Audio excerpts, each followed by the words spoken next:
High guys, welcome to my blog. मैत्रिणींनो, तुमचे आपल्या चॅनलमध्ये खूप खूप स्वागत. आजच्या ब्लॉगमध्ये आपण बघणार आहोत की घरच्या देव्हाऱ्यासाठी बनवलेली सुंदरशी अशी रांगोळी, म्हणजेच देवघरातील रांगोळी.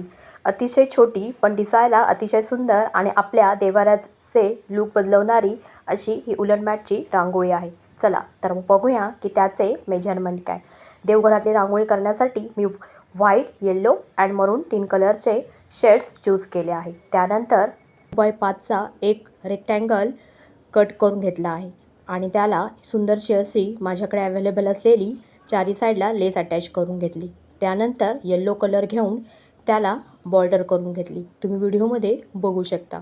मित्रांनो, तुम्ही चॅनलवर जर नवीन असाल तर आपल्या चॅनलवर उलन मॅट रांगोळीसाठी काय काय मटेरियल लागतं, बिझनेससाठी सामानाची निवड कशी करावी आणि ऑनलाईन बघून जर रांगोळ्या करायला शिकलो पण ग्लूगनच वापरता येत नसेल तर ती कशी वापरावी, मोठ्या डिझाईन हाताने कशा ट्रेस कराव्या, अशा अगदी बारीक सारीक गोष्टीसह अतिशय systematic step by step video uploaded आहे. तुम्ही चॅनलला अवश्य भेट द्या आणि व्हिडिओ आवडल्यास लाईक, शेअर आणि सबस्क्राईब करा.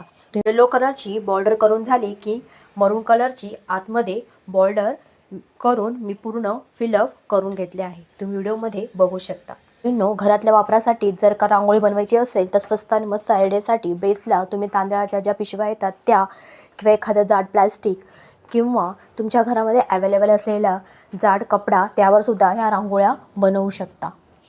मैत्रिणींनो, बाजारातल्या रेडीमेड गोष्टीपेक्षा आपल्या हाताने जर का काही वस्तू बनवल्या असतील तर त्याचा आनंद काही वेगळाच असतो आणि त्याच वस्तूंनी आपले घर सुंदर करायला कोणाला नाही आवडणार. तर सुंदर माझे घर या आपल्या ब्लॉगच्या सिरीजमध्ये अशा छोट्या छोट्या युनिक घरासाठी सुंदरशा अशा रांगोळ्या आणि सजवण्याचे वेगवेगळे DIY व्हिडिओज अपलोड होणार आहे. तर आत्ताच आपल्या चॅनलला सबस्क्राईब करा.